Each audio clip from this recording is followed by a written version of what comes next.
खुलुमबाय स्टुडियोआव आं उदांस्रि मुसाहारि बे समाव बोथोरखौ लानानै मोनसे गेदेर खौरां सांग्रां जा बोथोरा बारहुंखा सारअन्थाइजों गिख्रंथाव महर लादों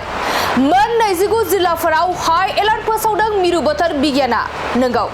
मिरु बोथोर बिगियाना बे समाव रायजोआव सांग्रांथि रादाब फोसावदों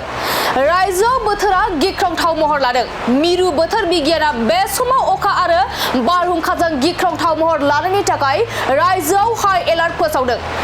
गोबां माखासे ओनसोलफोराव गोबां बिबांनि अखा हानायनि थाखाय गोबां सुबुंफोरानो दैबानानि जेंनाजों भुगिनानै दं रायजोनि गुबुन गुबुन जायगाफोरजों लोगोसे गुवाहाटीआव अखा बारहुंखाजों गिख्रंथाव थासारि सोमजिदों आरो गुवाहाटीनि दाब दाब जायगाफोराव गोबां बिबांनि अखा हानानै दैबानानि जेंनाजों गोबां सुबुंफोरा भुगिनांनो गोनां जादों जायनि जाहोनाव मिरु बोथोर बिगियाना मोन 29 जिल्लाफोराव हाई एलार्ट फोसावदों मिरु बोथोर बिगियाना माखासे रायजोआव एलार्ट फोसावनाय बायदिब्ला कक्राझार चिरां नलबारि आरो उदालगुरिजों लोगोसे गोबां जिल्लाफोराव मिरु बोथोर बिगियाना हाई एलार्ट फोसावदों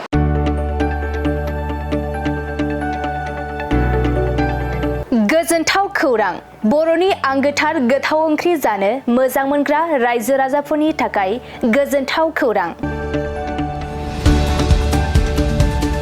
बर'नि आंगोथार ओंख्रि जानो मोजां मोनग्रा रायजो राजाफोरा बे गोदानै खुलिनाय लाइजौ हटेलाव हाबफैनो हागोन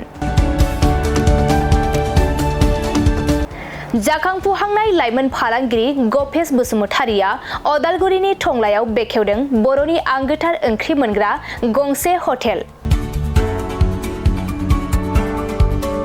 उदालगुरि जिल्ला टंलानि मिउनिसिपाल बर्ड मावख'नि साखाथियाव गोदानै बर'नि गोग्गो जानाय आदारनि गंसे लाइजौ मुंनि हटेल बेखेवदों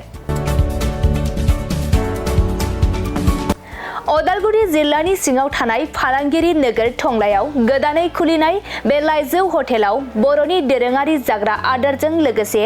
गोबां जाग्रा आदारफोरबो मोननो हागोन गोदानै बेखेवजानाय बे लाइजौ हटेलाव अमा बेदर बोरमा लकेल ना साम' नारजि अनला खारै थास' मैथा आरो नाफाम आरो गोबां आइटेमफोरखौ मोननो हागोन बेनिखायनो नोंथाङाबो उदालगुरि जिल्ला टंला लामाजों थांलाय फैलाय खालामोब्ला बे गोदानै खुलिजानाय लाइजौ हटेलाव हाबनानै बर'नि दोरोङारि गोथाव जाग्रा आदारफोरखौ जालांनो हागोन